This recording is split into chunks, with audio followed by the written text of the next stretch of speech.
Hello friends, ನಾನು ನಿಮ್ಮ Balaji. Cook with Balaji ಚಾನಲ್ಗೆ ನಿಮ್ಮೆಲ್ಲರಿಗೂ ಸ್ವಾಗತ. ಇವತ್ತು ನಾವು ಮಾಡ್ತಾ ಇದ್ದೀವಿ ಮಟನ್ ಸಾಂಬಾರು. ಬನ್ನಿ ನೋಡ್ಕೊಳ್ಳೋಣ ಏನೇನು ಬೇಕು ಮಟನ್ ಸಾಂಬಾರಿಗೆ. ಮಟನ್ ಸಾಂಬಾರು ಮಾಡ್ಕೊಳ್ಳೋಕ್ಕೆ ಏನೇನು ಪದಾರ್ಥಗಳಂತ ನೋಡ್ಕೊಳ್ಳೋಣ. ಫಸ್ಟು ನಾನು ಇಲ್ಲಿ 3/4 kg ಅಷ್ಟು ಮಟನ್ ತೊಗೊಂಡಿದ್ದೀನಿ. 3/4 kg ಅಷ್ಟು ಮಟನ್ಗೆ ಇಲ್ಲಿ 1.5 ಅಷ್ಟು ಈರುಳ್ಳಿ ತೊಗೊಂಡಿದ್ದೀನಿ. ಇದು ಆಡ್ಸೋದಕ್ಕೆ 2 ಇಂದ 3 ಮೆಣಸಿನ್ಕಾಯಿ, ಒಂದು ಇಂಚಷ್ಟು ಶುಂಠಿ, 1 ಗೆಡ್ಡೆಯಷ್ಟು ಬೆಳ್ಳುಳ್ಳಿ, ಒಂದು 10 ಕಾಳು ಮೆಣಸು, 1 ಇಂಚಷ್ಟು ಚಕ್ಕೆ, 1 ಏಲಕ್ಕಿ, 8 ರಿಂದ 9 ಲವಂಗ, ಒಂದು ಸ್ವಲ್ಪ ಕಲ್ಲು ಹೂವು ಮತ್ತು 1 ಸ್ಟಾರ್ ಎನಿಸ್ನ ನಾನು ಮುರ್ಕೊಂಡು ಹಾಕೊಂಡಿದ್ದೀನಿ. 1 ಇಡೀ ಕೊತ್ತಂಬರಿ ಸೊಪ್ಪು. ಒಗ್ಗರಣೆಗೆ ಈರುಳ್ಳಿ, 1 ಕಪ್ ಮೆಂತ್ಯ ಸೊಪ್ಪು ಮತ್ತು ಅರ್ಧ ಟೊಮೊಟೊ ಹಾಕ್ಕೊಂಡಿದ್ದೀನಿ. ಮತ್ತು ಕಾಯಿ ಹಾಲಿಗೆ ಒಂದು 7-8 ಸ್ಪೂನಷ್ಟು ಕಾಯಿ ತೊಗೊಂಡಿದ್ದೀನಿ. ಒಂದು 2 ಸ್ಪೂನಷ್ಟು ಹುರ್ಗಡ್ಲೆ ತೊಗೊಂಡಿದ್ದೀನಿ. 1 ಟೊಮೆಟೊ ತೊಗೊಂಡಿದ್ದೀನಿ. ಇದು ಖಾರದ ಪುಡಿ, ಇದು ನಾವು ಮನೇಲಿ ಮಾಡ್ಸಿರ್ತೀವಿ ಮಸಾಲೆ ಸಾಂಬಾರಿಗೆ ಅಂತ. ಇದ್ರದ್ದು ಐಟಮ್ಸ್ನೆಲ್ಲ ನಾನು ಡಿಸ್ಕ್ರಿಪ್ಷನಲ್ಲಿ ಕೊಟ್ಟಿರ್ತೀನಿ, ನೋಡ್ಕೊಳ್ಳಿ. ಮತ್ತು ಉಪ್ಪು, ಎಣ್ಣೆ, ಅರಿಶಿನ.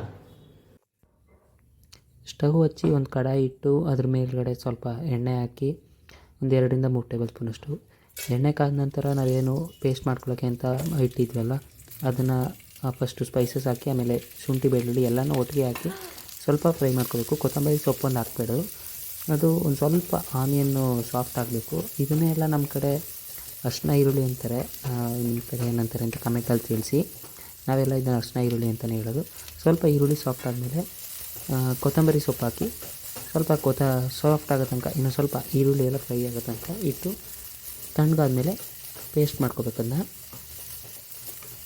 ಸ್ವಲ್ಪ ಹುರಿದಿದ್ರೆ ಚೆನ್ನಾಗಿ ಸಾಂಬಾರು ಟೇಸ್ಟ್ ಕೊಡುತ್ತೆ ಅಂತ ಹುರಿತೀವಿ ಅಷ್ಟೇ, ಇಲ್ಲಾಂದರೆ ಸ್ಕಿಪ್ ಮಾಡ್ಬೋದು ಬೇಕಾದ್ರೆ.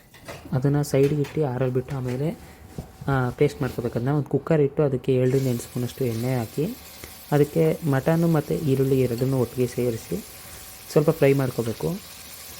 ಇದು ಚೆನ್ನಾಗಿ ನೀರು ಬಿಟ್ಕೊಳ್ಳುತ್ತೆ. ನೀರು ಬಿಟ್ಟು ನೀಟಾಗಿ ಸ್ವಲ್ಪ ಎಣ್ಣೆಲಿ ಫ್ರೈ ಆಗಬೇಕು. ನೀರೆಲ್ಲ ಸುಂಡೋಗ್ಬಿಡ್ಬೇಕು, ಅದು ಪೂರ್ತಿ ಎಣ್ಣೆ ಎಲ್ಲ ನೀಟಾಗಿ ಹುರಿಬೇಕದು. ಅದು ಉರಿತಾ ಇರುವಾಗ ಸ್ವಲ್ಪ ಉಪ್ಪು, ಅರಿಶಿನ ಮತ್ತು ಖಾರದ ಪುಡಿ ಎಲ್ಲ ರುಚಿಗೆ ತಕ್ಕಷ್ಟು ಎಷ್ಟು ಬೇಕಷ್ಟು ಹಾಕೋಬೋದು. ಅದನ್ನು ಹಾಕಿ ಸ್ವಲ್ಪ ಫ್ರೈ ಮಾಡಬೇಕು.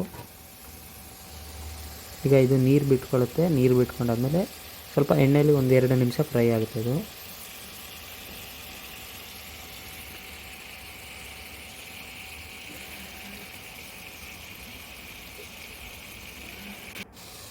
ಈಗ ಇದು ಚೆನ್ನಾಗಿ ಫ್ರೈ ಆಗಿದೆ. ನಾನು ಅಲ್ಲಿ ಪೇಸ್ಟ್ ಮಾಡ್ಕೊಂಡಿದ್ನಲ್ಲ ಅದನ್ನು ಪೇಸ್ಟ್ ಮಾಡ್ಕೊಂಡು ಬಂದಿದ್ದೀನಿ. ಈಗ ಅದು ಹಾಕ್ಬಿಟ್ಟು ಈಗ ಅದನ್ನು 1-2 ನಿಮಿಷ ಹಸಿ ವಾಸನೆ ಹೋಗೋ ತನಕ ಹುರಿಬೇಕು. ಅದು ಪೇಸ್ಟು ಹಸಿ ವಾಸನೆ ಇರೋದಿಲ್ಲ, ಒಂದು ಸ್ವಲ್ಪ ಮಟನ್ ಜೊತೆಗೆ ಫ್ರೈ ಆಗಬೇಕಷ್ಟೇ. ಯಾಕಂದರೆ ಹಸಿ ವಾಸನೆ ನಾವು ಮೊದಲೇ ಹುರಿದಿರೋದ್ರಿಂದ ಎಣ್ಣೆಲಿ ಏನೂ ಇರೋದಿಲ್ಲ, ಸ್ವಲ್ಪ ಫ್ರೈ ಮಾಡ್ಕೋಬೇಕಷ್ಟೇ.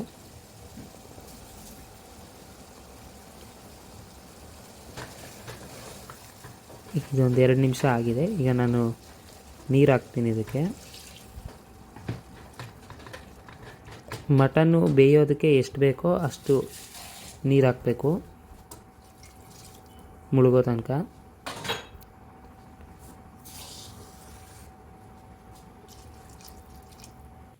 ಈಗ ಇದಕ್ಕೆ 2 ರಿಂದ 2.5 ಲೋಟದಷ್ಟು ನೀರು ಸೇರಿಸಿ ನಾನಿಲ್ಲಿ ಕುಕ್ಕರ್ ಮುಚ್ಚಳ ಮುಚ್ಚಿ 5 ವಿಷಲ್ ಕೂಗಿಸ್ಕೊತಾ ಇದ್ದೀನಿ.